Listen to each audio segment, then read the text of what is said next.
Fala galera, beleza?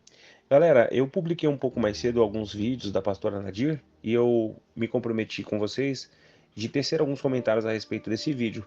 Eu até escrevi um texto, mas porque ficou um texto muito longo, eu prefiro fazer isso de maneira verbal, até para ficar uma coisa mais dinâmica. Cara, galera, inicialmente o que eu preciso dizer para vocês, né? Eu sempre toco nessa tecla e vou estar sempre tocando.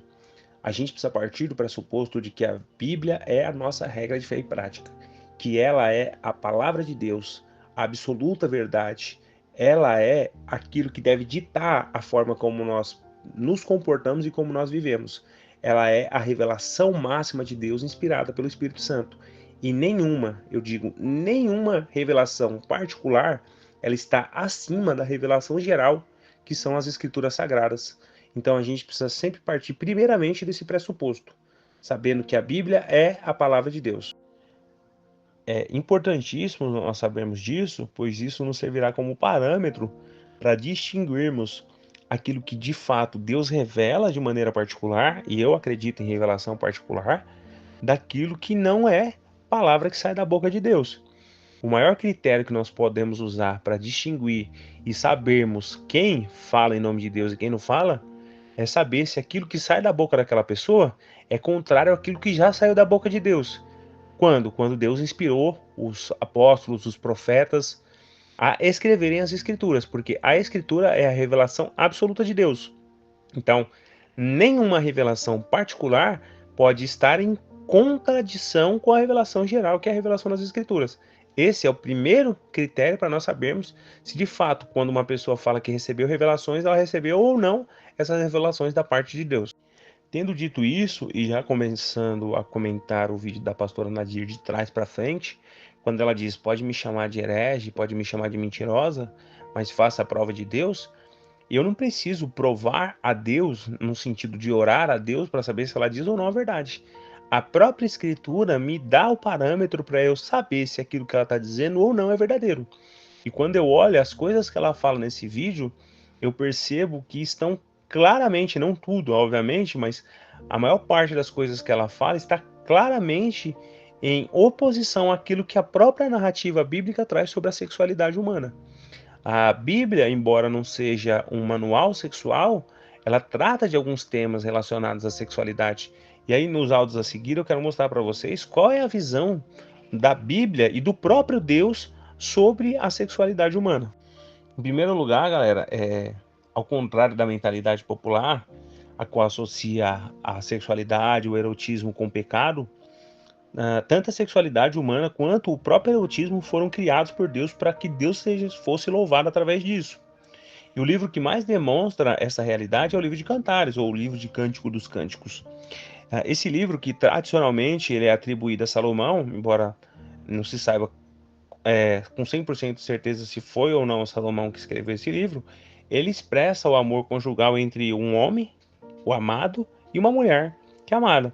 E ele traz essa descrição por meio de uma linguagem explicitamente sexual.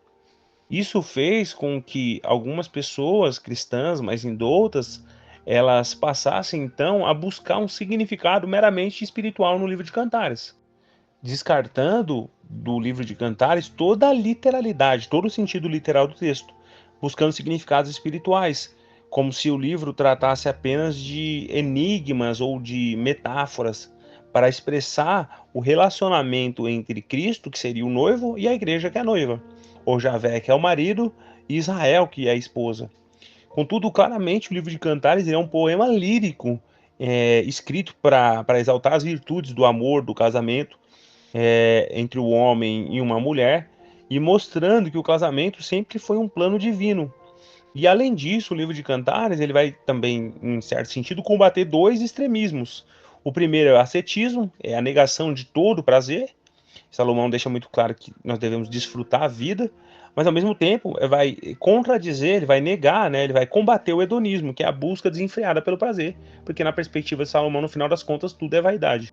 Na publicação anterior, eu falei sobre Javé, um Deus que proporciona prazer, mostrando que Deus criou o homem, dotou ele de diversos sentidos para que ele pudesse aproveitar a criação, usufruir dela. E ele deu vários sentidos, inclusive o tato, né, para que ele fosse aproveitado justamente, dentro da perspectiva humana, inclusive na área sexual. O sexo, ele é uma criação divina, é um desejo que nasce no coração de Deus, para que o homem e a mulher possam desfrutar isso dentro do casamento. E Deus, ele não se sente nem um pouco constrangido com a sexualidade humana. Quando a Escritura diz em Gênesis que Deus olhou e percebeu que não havia uma companheira para Adão, ele já tinha criado um casal de macho e de fêmea, e ele distingue a sexualidade de ambos por meio do sexo, da genitália. E ele olhou e viu que não tinha ninguém que fosse capaz de satisfazer Adão de maneira espiritual, mas também sexual. Então Deus não se sente nem um pouco constrangido com a nossa sexualidade. Então percebam que quando Deus cria o homem, cria a humanidade, ele cria o homem e cria a mulher, distinguindo eles pela genitália, tá? Embora eles tenham outras características que os distinguam em aspectos físicos, uma das principais características é justamente a genitália, porque Deus não se sente nem um pouco constrangido com a nossa sexualidade. E ele faz a Eva para que Adão pudesse ser pleno, para que Adão pudesse ser completo, para que ela fosse uma auxiliadora idônea, uma companheira ideal e pudesse ser completada e completar Adão. E isso envolvia a relação sexual. Então, a primeira coisa que vocês podem saber é que Adão e Eva, muito antes do pecado, eles já tinham relações sexuais. E o pecado não estava inserido nessa criação. Eles estavam nus e não se envergonhavam, tá? Então a Bíblia em nenhum momento nega a sexualidade de Adão e Eva no Éden antes da queda. Não é por acaso que quando Deus apresenta a Eva a Adão, ele exclama: Bazar-me bazare, eis a carne da minha carne. Isso representa a intimidade e o vínculo profundo que havia entre Adão e a mulher a partir daquele momento, enfatizando que eles seriam um parte do outro. E eles se tornam uma carne só, quando ele diz carne da minha carne, quando a relação sexual é consumada. Eles deveriam consumar essa relação e viver unidade. Então, a declaração de Adão, carne da minha carne, é uma declaração intensa e apaixonada que expressa a conexão profunda que eles teriam a partir daquele momento, a conexão íntima que eles teriam entre duas pessoas num contexto de erotismo, de sexualidade mesmo. Na perspectiva bíblica, a sexualidade é algo tão bonito, é algo tão puro, tão espiritual, que até mesmo o apóstolo Paulo, ele não se envergonha de usá-la como analogia para expressar o quanto ele desejava conhecer a Cristo intimamente, e não apenas de uma maneira teórica. Em Filipenses 3:10 ele diz isso.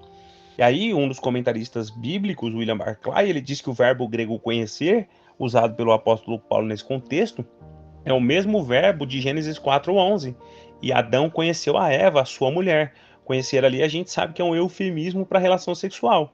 Então ele diz que Paulo gostaria de conhecer a Cristo de maneira tão íntima, tão profunda, como Adão conheceu a Eva. E Paulo usa o mesmo termo, a mesma terminologia para expressar o desejo ardente no coração dele de conhecer a Cristo. E perceba, valendo-se um verbo que tem conotação sexual, sem em nenhum momento cometer qualquer tipo de pecado. Entre todas as passagens do livro de Cantares que tratam do tema, para mim, há duas passagens que são muito diretas, muito claras assim a respeito do tema sexualidade. A primeira está em Cantares 2:5, quando a Sulamita descreve como seu amado a conduziu até o salão de festas, e lá ela diz: eles se entregaram em amor até que ela perdesse completamente as suas forças. Então veja, a Sulamita dá um relato muito claro, muito explícito daquilo que havia entre o casal, de como eles, em união, se divertiram no salão de festas e ele a conduziu até que ela tivesse com ele relações a ponto de perder as energias, de perder as forças, sem sequer fazer com que isso fosse o pecado. Aliás, Cantares é um livro inspirado por Deus. Está dentro dos 66 livros da Bíblia protestante e a sexualidade ela não é de nenhuma maneira vista na Bíblia como algo ofensivo, repugnante ou pecaminoso. Agora a segunda passagem é um pouco mais enfática, né? Cantares 5:4, a Sulamita diz: o meu amado meteu a mão por uma fresta e o meu coração se comoveu de amor por ele. A palavra que ela usa aqui para falar mão é iad, do hebraico. Iad, ela é usada em outros contextos e é traduzida como pênis. Por exemplo, se você pegar Isaías 57, no versículo 8 até o 10, você vai encontrar a mesma expressão, só que traduzida como pênis. Assim, o capítulo 5, versículo 4 de Cantares, essa expressão da Sulamita, ele pode ter um duplo sentido. Primeiro, a Sulamita estaria ansiosa pela chegada do seu amado, que anuncia sua presença pondo a mão na abertura da porta, ou ela se sentiu excitada pelo toque interno, né, interior do seu amado. e as suas partes íntimas se comoveram. E a expressão hebraica é meh. Então ela estava gemendo ou palpitando de prazer, excitada pelo seu amado. De qualquer maneira, independentemente da tradução do versículo, não há como nós rejeitarmos a natureza poética, amorosa e erótica do livro de Cantares, expressando o amor conjugal entre um homem e uma mulher. Aliás, como eu já falei, essa natureza sexual, ela já é vista no livro de Gênesis, quando o homem e mulher estão nus e eles vivem em plena harmonia com Deus. E percebam, sem nenhuma vergonha. Ali, sexualidade e espiritualidade são amigas e não inimigas. Elas não estão uma contrária à outra. Adão e Eva, eles tinham relações sexuais, mas viviam em plena harmonia com Deus.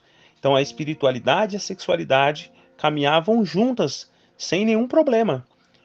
Embora hoje, na nossa geração, no nosso século, o sexo tenha se tornado algo profano, algo banal, a escritura não tem o mesmo olhar atual. Ela vê o sexo como algo sagrado e puro. É tão verdade que Deus não se sente constrangido pela nossa sexualidade, que nós devemos lembrar que o próprio Jesus Cristo, que é Deus bendito para sempre, ele nasceu e encarnou como um homem. E como um homem, ele tinha um corpo masculino. Então ele tinha um pênis que expelia urina, expelia sêmen, embora ele não tenha se relacionado sexualmente com ninguém. Ele tinha um corpo humano comum, comia, bebia, defecava. Então percebam que Deus encarnou e mostrou para nós que é possível ser Deus e ser homem. É possível ser espiritual e ao mesmo tempo carnal, sem necessariamente fazer com que uma coisa seja contrária à outra. Então, delegar à sexualidade um papel pecaminoso é perverter a ordem da criação e tornar o próprio Deus pecador nesse sentido. Para concluir, galera, a ideia de que o prazer sexual é algo pecaminoso não é judaico-cristão. É platônico, é antibíblico, é satânico, é grego.